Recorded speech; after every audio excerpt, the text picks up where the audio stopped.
आइए बात करते हैं हम लोग, पढ़ना है हम लोग को इलेक्ट्रिक पोटेंशियल। इलेक्ट्रिक पोटेंशियल में आपको पोटेंशियल जो टर्म है उसको थोड़ा सा हम एक बार रिकैप करते हैं। ऐसे पढ़ना था वो 11th में, हो सकता है कि कुछ स्टूडेंट भूल गए हो या फिर नहीं पढ़े हो, तो एक बार फिर हम उसके लिए चाहते हैं कि स्पेशल केवल पोटेंशियल टर्म आपको समझा दें। आइए देखिए क्या है पोटेंशियल एनर्जी।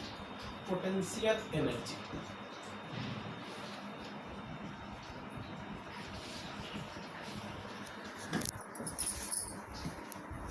इसको हम लोग को समझना है। इस पोटेंशियल एनर्जी को समझने के लिए थोड़ा सा हम यहाँ बात करना चाहते हैं। यहाँ देखिए कोई एक बॉडी है, इसका मास जो है m है, ये पॉइंट A पे है। कोई बॉडी है, इसका मास m है और ये क्या है, A पॉइंट पे है। A से ये कहाँ जा रहा है, B पॉइंट पर ले जा रहे हैं। सपोज कीजिए A और B के बीच जो हाइट है या जो डिस्टेंस है, इसके बीच का डिस्टेंस जो है वो स्मॉल h है। बात करते हैं कोई एक बॉडी है जिसका मास कितना है, स्मॉल m है, पॉइंट A पे है और A से इसको B पे ले जा रहे हैं, तो यहाँ से A और B के बीच का डिस्टेंस जो है वो कितना है, स्मॉल h है। ठीक है, कितना वर्क करेंगे हम ये देखना चाहते हैं। तो A से B तक ले जाने में वर्क कितना होगा, अगर हम बात करें तो यहाँ देखेंगे इसकी तरफ फोर्स कितना लग रहा है, ड्यू टू ग्रेविटी mg। तो वर्क जो होता है वो होता है force F D cos theta, ये होता है। एफ जो होता है ड्यू टू ग्रेविटी निकालना है तो हमको mg की बात करनी होगी। एफ कितना होगा, mg। डिस्प्लेसमेंट जो हुआ है वो कितना हुआ है, a टू b यानी h हुआ है, और थीटा एंगल कितना फॉर्म हुआ है, डाउनवर्ड डायरेक्शन में लग रहा है फोर्स, और डिस्प्लेसमेंट जो हो रहा है a टू b ऊपर की तरफ, यानी थीटा जो हो गया वो कितना हो गया, 180 डिग्री का हो गया। कॉस 180 डिग्री -1 होता है तो कितना हो गया, mgh। ये वर्क किए हैं कहाँ से, a से b तक ले गए। ठीक है, इक्वेशन नंबर इसको 1 करेंगे। फिर से बात समझिए, कोई एक बॉडी है ए, इसका मास कितना है, स्मॉल m, ए पॉइंट पे है। ए से हम h हाइट एवं एक कोई पॉइंट b है, इस पे ले जा रहे हैं। कितना वर्क हमने किया ड्यू टू ग्रेविटी, -mgh। कितना वर्क किया, -mgh। Again B to A यानी A टू B हमने ले गया तो कितना किया, -mgh। B टू A कितना करेंगे तो mg डाउनवर्ड डायरेक्शन में आ रहा है तो mg, और h ही हाइट आएगा तो h, और कितना हो जाएगा cos 0 डिग्री। यहाँ दोनों का डायरेक्शन सेम होगा तो ये हो गया mgh। cos 0 डिग्री होता है ऊपर, mgh। B टू A यहाँ देख सकते हैं A टू B, कोई पॉइंट ए से बी पे ले गए हैं, फिर बी से ए पे ले आए, दो वर्क डन हो गया। एक वर्क डन इक्वेशन नंबर 1 में है, ए टू बी, और दूसरा B to A. Net work done कितना हुआ,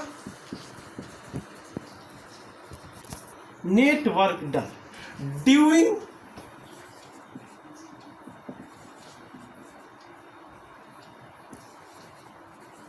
राउंड ट्रिप,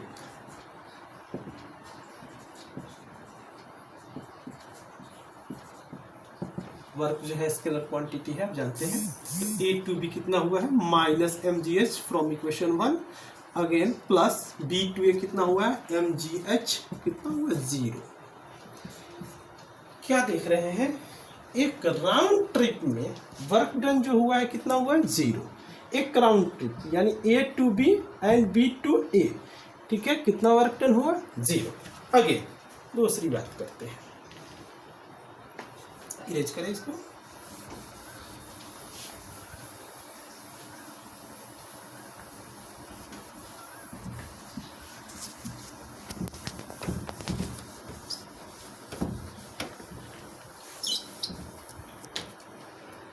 अब दूसरा एग्जांपल लेते हैं। ये कोई सरफेस है, ये सरफेस कैसा है, रफ सरफेस है। सरफेस कैसा है, रफ है। कोई एक ब्लॉक है, इसका मास m है, ये पॉइंट A पे है। फिर से बात को समझेंगे, ये कोई रफ सरफेस है, इसका मास जो इस पे ब्लॉक है, इसका मास कितना है, स्मॉल m है, A पॉइंट पे है। हम इसको फोर्स लगा के यहाँ A से B पे ले आते हैं। कहाँ ले जाते हैं, B पॉइंट तक ले जाते हैं।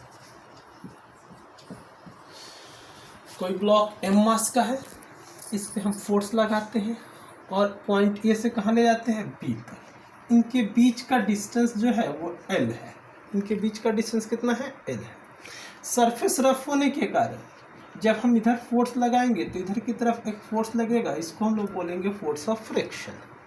क्लियर हुआ, force of friction. Due to friction A to B कितना वर्क डन हमने किया, यहाँ देखेंगे वर्क डन W1 कितना हो गया, ए टू बी, फिर वही formula F D cos theta.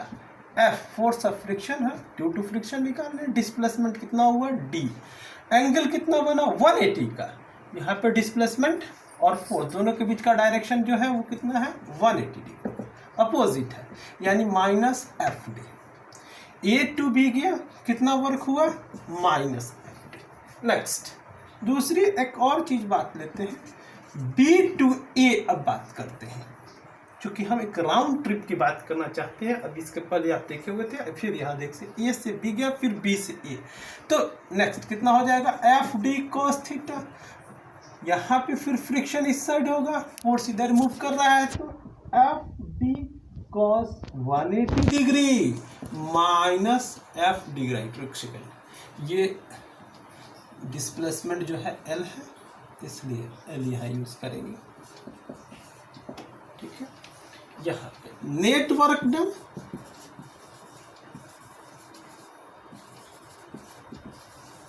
During a round trip W equal to W1 plus W2 minus F L plus minus F L equal to minus 2FL। आप देख सकते हैं एक राउंड ट्रिप में यहाँ पर वर्क डन 0 नहीं हुआ, जबकि इसके पहले अगर ड्यू टू ग्रेविटी अगर हम बात कर रहे थे तो due to gravity work done कितना आ रहा था इन ए राउंड ट्रिप 0 आ रहा था।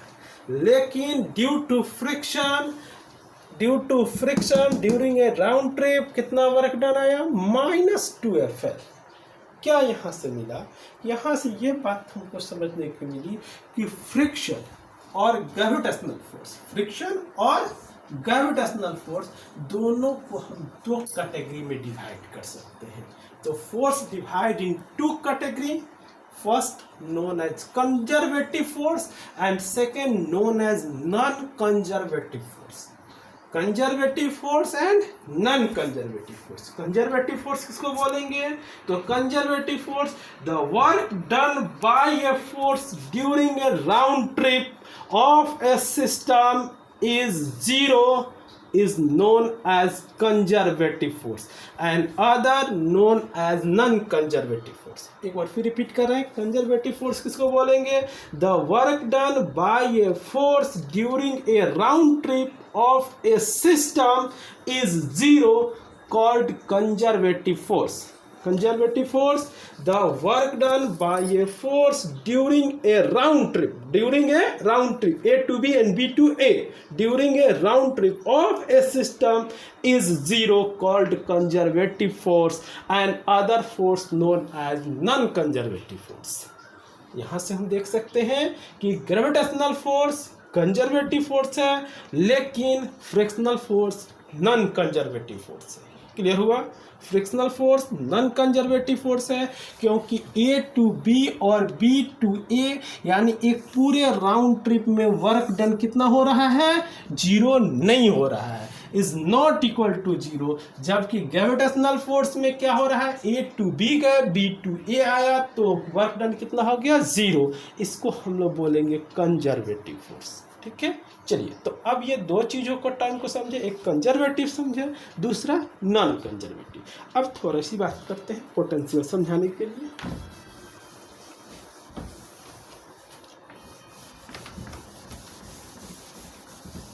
ये सब 11th में पढ़ना है, इसकी ज़रूरत नहीं थी, लेकिन चूंकि भूल गए होंगे तो फिर समझने में दिक्कत हो जाएगी। इलेक्ट्रिक पोटेंशियल एनर्जी और पोटेंशियल, इसलिए हमने सोचा कि इसके लिए एक अलग सा वीडियो बना दें जिससे आपको समझने में आसानी हो। जो समझते हैं उनके लिए कोई ज़रूरत नहीं है, लेकिन जो नहीं समझते हैं उनके लिए बहुत ज़रूरी चीज़ है। तो आइए अब बात करते हैं पोटेंशियल एनर्जी की, फिर वही चीज़ लेते हैं। ठीक है, कोई बॉडी है, इसका मास क्या है, m है a पॉइंट पे। कोई एक बॉडी है, इसका मास क्या है, m है a पॉइंट पे। हम इसको ऊपर की तरफ थ्रो करते हैं। जैसे जैसे ये ऊपर जाएगा, आप देख सकते हैं कि जैसे जैसे ऊपर जाएगा इसकी वेलोसिटी क्या होगी, डिक्रीज करेगी। और वेलोसिटी डिक्रीज होने के कारण इसका काइनेटिक एनर्जी क्या करेगा, डिक्रीज करेगा।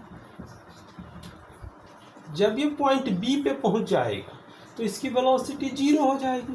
फिर से समझ लीजिए, ये से चला है तो यहाँ पे काइनेटिक एनर्जी कुछ होगी, इसके पास वेलोसिटी है। तो अब जैसे जैसे ऊपर जा रहा है इसकी वेलोसिटी डिक्रीज कर रही है, मीन्स काइनेटिक एनर्जी जो होती है ½ mv², ये डिक्रीज करेगी। और ये डिक्रीज करेगी, ये जब बी पॉइंट पे जाएगा तो इसकी काइनेटिक एनर्जी 0, चूँकि इसकी वेलोसिटी 0। अब यहाँ से देख सकते हैं, ए से जब बी पे गया कोई पार्टिकल तो जा रहा था तो इसकी काइनेटिक एनर्जी डिक्रीज कर रही थी, यहाँ पे 0 हो गया।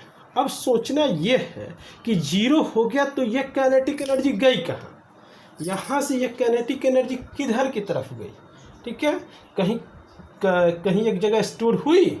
अगर वो हुई तो वो कौन सा प्लेस है, ये बात पता नहीं चल रहा था। दूसरी बात हम यहाँ देखते हैं, जब बी से वही पार्टिकल यहाँ आएगा ए पे, तो फिर जैसे जैसे वो बी से ए की तरफ आ रहा है उसकी काइनेटिक एनर्जी इंक्रीज करने लगी, ठीक है। जैसे जैसे आएगी चूँकि उसकी वेलोसिटी बढ़ रही है, अब देख सकते हैं, इसलिए काइनेटिक एनर्जी क्या होने लगी, इंक्रीज होने लगी। और ये पे जब आया तो इसकी फिर जितनी काइनेटिक एनर्जी इनिशियल में थी टोटल की टोटल फिर उसके पास हो गई।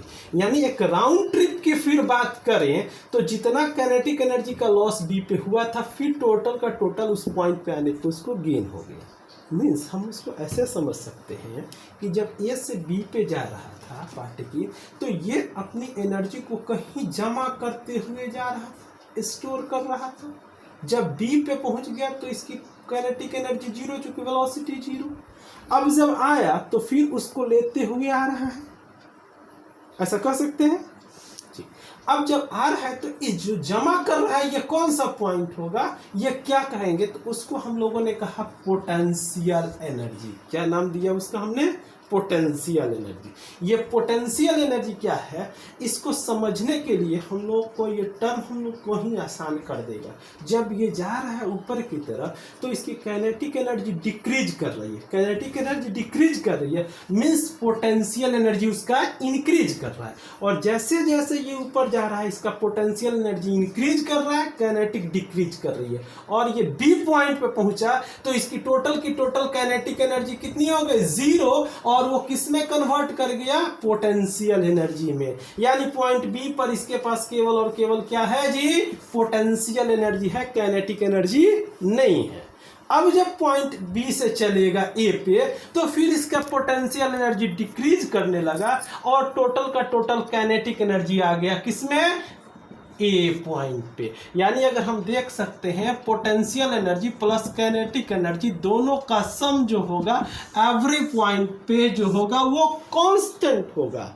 इसमें किसी का भी अगर 0 ले ले, जैसे पोटेंशियल एनर्जी किसी पॉइंट पे 0 हो गई तो हमारे पास केवल और केवल क्या बच गई, काइनेटिक एनर्जी। और किसी पॉइंट पे काइनेटिक एनर्जी 0 हो गई तो क्या बच गया, केवल पोटेंशियल एनर्जी। किसी पॉइंट पे बात कर सकते हैं, यानी अगर यहाँ बात कर रहे हैं, यहाँ बात करें, यहाँ बात करें, किसी भी पॉइंट पे बात करना चाहे तो देख सकते हैं कि दोनों का सम, पोटेंशियल और काइनेटिक एनर्जी का सम जो होगा वो कांस्टेंट होगा। लेकिन यह किस केस में, यहाँ पर बात होनी चाहिए कंजर्वेटिव फोर्स। अभी पीछे हमने आपको बताया कंजर्वेटिव फोर्स और नॉन कंजर्वेटिव फोर्स। ये जब भी काम करेगा तो कंजर्वेटिव फोर्स में, चूंकि एक राउंड ट्रिप में वर्क डन इसका 0 होता है, इसलिए हम इसको बात जब भी करेंगे पोटेंशियल एनर्जी की तो किस में बात करेंगे, कंजर्वेटिव फोर्स में। नॉन कंजर्वेटिव में पोटेंशियल एनर्जी काम नहीं करता, नॉन कंजर्वेटिव फोर्स के लिए पोटेंशियल एनर्जी टर्म यूज नहीं होता।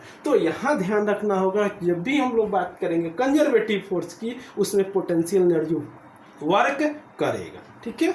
अब यहाँ बात आती है पोटेंशियल एनर्जी को डिफाइन कैसे करेंगे। तो पोटेंशियल एनर्जी आप जो समझ रहे हैं किसी पॉइंट पे से, मान लीजिए अब इसका मतलब क्या हो गया, पोटेंशियल एनर्जी ए पे कितना होगा कोई पूछे तो देखिए यहाँ पूरी इजी वे में किसी भी बॉडी का पोटेंशियल एनर्जी कहीं पे भी आप 0 मान सकते हैं। तो जहाँ पे जीरो मानेंगे उसको रेफरेंस पॉइंट कहते हैं। क्या कहते हैं? Reference point. क्योंकि ये जो आप देख रहे हैं ए और बी के बीच का पोटेंशियल डिफरेंस है। जैसे कोई पार्टिकल ए से बी पर गया तो फाइनल पॉइंट माइनस इनिशियल, ठीक है जी, UP minus U equal to minus work done, ठीक है जी। डिफाइन पोटेंशियल एनर्जी को यही किया जाता है, यानी पोटेंशियल एनर्जी ना हो के क्या टर्म होता है? पोटेंशियल डिफरेंस होता है। समझेंगे लोग?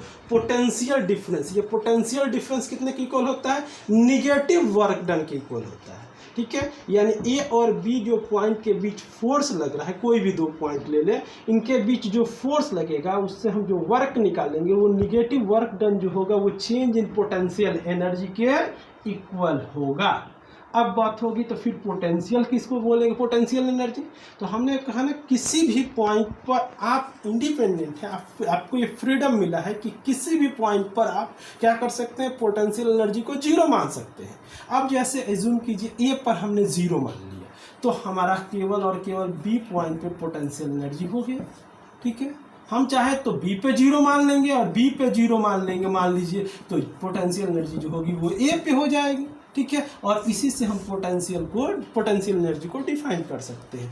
अब ये बात रह जाती है कि रेफरेंस पॉइंट किसी को मानेंगे तो थोड़ी सी सुविधा ये हुई कि कोई हर स्टूडेंट अलग अलग मानेगा। तो हम लोगों ने एक टर्म यूज किया, इन्फिनिटी पे पोटेंशियल एनर्जी को हम लोग क्या मानेंगे? जीरो मानेंगे। किस पे मानेंगे? इन्फिनिटी पे। यानी एक रेफरेंस पॉइंट हमने चूज किया इन्फिनिटी और वहां पे पोटेंशियल एनर्जी कितनी होती है? जीरो, ठीक है जी। अब यहाँ पे आप देख सकते हैं कि क्या हो गया? क्लियर हो गया कि पोटेंशियल एनर्जी इन्फिनिटी पे जीरो हो गया। और ये हो गया आपका, ये आप ऐसे इंडिपेंडेंट है, आपको फ्रीडम है किसी पॉइंट पे मान लेना। आप मान सकते हैं, जैसे हमने यहाँ से ए से बी तक वर्क निकाला था, कितना आया था आपको याद होगा? माइनस mgh, याद आया? माइनस mgh, यानी पोटेंशियल एनर्जी कितनी हो जाएगी? Change in potential energy equal to minus work done minus minus mgh equal to mgh। ये जो होगा डिफरेंस है पोटेंशियल एनर्जी का, ये पोटेंशियल एनर्जी नहीं है, ये पोटेंशियल एनर्जी का डिफरेंस है। पॉइंट ए पे और बी पे पोटेंशियल एनर्जी का जो डिफरेंस है वो mgh है। किसी पॉइंट पे mgh पोटेंशियल एनर्जी नहीं है। अब ए पॉइंट पे अगर हम जीरो मान लें तो potential energy at point B हम क्या करेंगे? mgh। चूंकि यू पर हमने ए पे पॉइंट पे हमने क्या मान लिया? पोटेंशियल एनर्जी को जीरो मान लिया। क्लियर हो गया? चलिए, तो इस तरह से आप थोड़ा सा इस वीडियो को एक दो बार देखेंगे, समझ में आ जाएगा पोटेंशियल एनर्जी, और तब इसके बाद से पढ़ना शुरू करेंगे। नेक्स्ट टॉपिक हम लोगों का लेसन 2 में इलेक्ट्रिक पोटेंशियल एनर्जी और पोटेंशियल एनर्जी, ये थोड़ा सा इसके बाद से बात करेंगे कि क्या होगा इसके बाद। इसके लिए हम एक बेसिक तैयार किया है, आप इसको पहले फॉलो कीजिए, इसको पढ़िए, इसके बाद फिर हम उस वीडियो को पढ़ेंगे इलेक्ट्रिक पोटेंशियल एनर्जी और इलेक्ट्रिक पोटेंशियल, ठीक है। बिना उसके पढ़े अगर उसको पढ़ते तो थोड़ी सी कठिनाई होगी। अगर आप पोटेंशियल नहीं जानते हैं तो कोई बहुत बड़ी बात नहीं, तब आप समझ सकते हैं। क्योंकि ये टर्म जो होगा बार बार हम यूज करेंगे कि पोटेंशियल ना हो कि मान लीजिए क्या होगा? पोटेंशियल डिफरेंस होगा, तो फिर वहाँ पे आपको कंफ्यूजन नहीं हो। और वो पोटेंशियल डिफरेंस कितना होगा? सॉरी, पोटेंशियल एनर्जी का डिफरेंस कितना होगा? UB minus UB equal to negative work done होगा। तो ये सब चीज़ें जो है यहाँ से आसानी से विस्तार से समझाई गई है। कोशिश कीजिए इसको थोड़ा सा समझने के लिए और पढ़ने के लिए, फिर नेक्स्ट उसके बाद थैंक यू।